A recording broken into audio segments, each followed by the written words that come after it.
பிள்ளையார்பட்டி கோவிலில் முறைகேடு என்ற வழக்கு தொடர்பாக அறக்கட்டளைக்கு சொந்தமான நகைப்பண முறைகேடு என்ற வழக்கு தொடர்பாக விசாரணை நடத்துவதற்காக ஆணையம் அமைக்கப்பட்டிருக்கிறது. அந்த அண்மை செய்தியை பார்த்து வருகிறோம். இவர்களோடு இணைகிறார் செய்தியாளர் இந்துமதி. வணக்கம். மேலும் விவரம். வணக்கம் பிரியங்கா. சிவகங்கை மாவட்டம் பிள்ளையார்பட்டி கற்பக விநாயகர் கோவில் மிகவும் பிரபலமான பிரசித்தி பெற்ற கோவிலாக பார்க்கப்பட்டு வருகிறது. இந்த கோவில் அறக்கட்டளைக்கு சொந்தமான நிலம் மதுரையில் இருப்பதாகவும் ஆக்கிரமிப்பில் இருந்து அந்த நிலத்தை மீட்பதற்கு 6 பேர் கொண்ட குழுவை நியமித்ததாகவும் அந்த குழு அறக்கட்டளை தொகை 1,71,00,000 முறைகேடு செய்ததாகவும் அளித்த புகாரின் பேரில் 7 பேர் மீது சிவகங்கை மாவட்ட குற்றப்பிரிவு போலீசார் வழக்கு பதிவு செய்து விசாரித்து வருகின்றனர். இந்த நிலையில் இந்த வழக்கில் தங்களை கைது செய்யாமல் இருக்க முன்ஜாமீன் கேட்டு தண்ணீர்மலை, முத்துராமன், அழகு நாராயணன், அருணாச்சலம், சுவாமிநாதன், பாலமுருகன் ஆகியோர் மதுரை அமர்வில் மனு தாக்கல் செய்திருந்தனர். இந்த வழக்கில் குற்றம் சாட்டப்பட்டவர்களுக்கு முன்ஜாமீன் வழங்கக்கூடாது என்றும் குற்றச்சாட்டுகளை விசாரணை செய்ய குழு அமைக்க வேண்டும் என வழக்கறிஞர் அருள் சுவாமிநாதன் இடையீட்டு மனு தாக்கல் செய்திருந்தார்.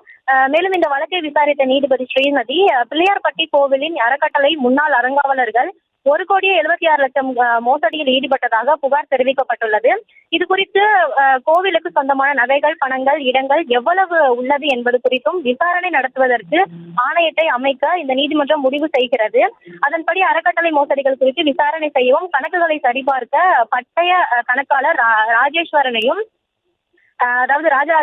மற்ற விவரங்களை சரிபார்க்கவும் விசாரிக்கவும் ஓய்வு பெற்ற நீதிபதி சிவகானத்தையும் கொண்ட ஆணையம் அமைக்கப்படுகிறது. அதன்படி ஓய்வு பெற்ற நீதிபதி கோவிலுக்கு சொந்தமான நிலங்களையும் சொத்துக்களையும் கையாளுவதற்கு அறக்கட்டளை அறங்காவலருக்கு அதிகாரம் உள்ளதா என கேள்வி எழுப்பினார். அறக்கட்டளைக்கு சொந்தமான நிலத்தை அறங்காவலர்கள் விற்பனை செய்து உள்ளார்களா எனவும் அதனைத் தொடர்ந்து கேள்வி எழுப்பினார். இது தொடர்பாக விசாரிக்க வேண்டும். மேலும் சம்பந்தப்பட்ட அறக்கட்டளையின் தங்க நகைகள், வெள்ளி நகைகள் மற்றும் பிற பொருட்களை சரிபார்க்க வேண்டும் எனவும் கூறினார்.